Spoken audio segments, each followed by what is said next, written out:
நீங்க டெலீட் பண்ணது, நீங்க அழிச்சது வெறுமனே மெசேஜஸ் மட்டும் இல்லை. ஒருத்தங்க உங்க மேல வச்சிருந்த ஆழமான நம்பிக்கையை நீங்க டெலீட் பண்றீங்க.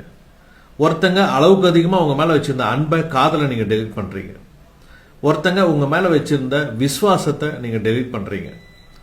அதுக்கப்புறம் அவங்களுக்கு ஒன்றும் விஷயம் தெரிஞ்சு உங்ககிட்ட கேட்கும்போது ஏதோ ஒன்று சொல்லி நீங்க சமாளிச்சாலுமே கூட அவர்களுக்கு உங்க மேல இருக்கக்கூடிய அந்த சந்தேக பார்வை போகவே போகாது. எல்லா விஷயத்தையும் ஒரு விதமான சந்தேகத்தோடு தான் பார்ப்பாங்க. அப்படி ஒருத்தவங்களோட வாழக்கூடிய வாழ்க்கை அப்படிங்கிறது நரகத்தை போன்றது, கொடூரமானது. தயவு செஞ்சு அந்த விஷயத்துக்கு நீ போய் மாட்டிக்கவே மாட்டிக்காதீங்க. இதுல நம்ம மாட்டிக்கிட்டோம், இனிமேலாம் இந்த விஷயத்த செய்யக்கூடாது, நம்ம பண்ணது தப்பு அப்படின்னு உணர்ந்துக்கிறவங்களை விட, ஒருவேளை இன்னைக்கு மெசேஜ் அனுப்பாம தான் மாட்டிருக்க மாட்டோம்ல, ஒருவேளை இன்னைக்கு நம்ம மொபைலை பார்க்காம தான் மாட்டிருக்க மாட்டோம்ல, இன்னைக்கு ஒரு நாளைக்கு அவங்க அந்த மெசேஜ் அனுப்பாம தான் மாட்டிருக்க மாட்டோம்ல, இன்னைக்கு இன்டர்நெட் இல்லாம தான் மாட்டிருக்க மாட்டோம்ல அப்படின்னு சொல்லிட்டு நினைக்கிறவங்க தான் வந்து அதிகமா இருக்கிறாங்க. அதனால தான் வந்து பார்த்தீங்கன்னா எதிரில் இருக்கவங்க ரொம்ப சந்தேகங்களோட பார்க்க வேண்டியதாக இருக்குது.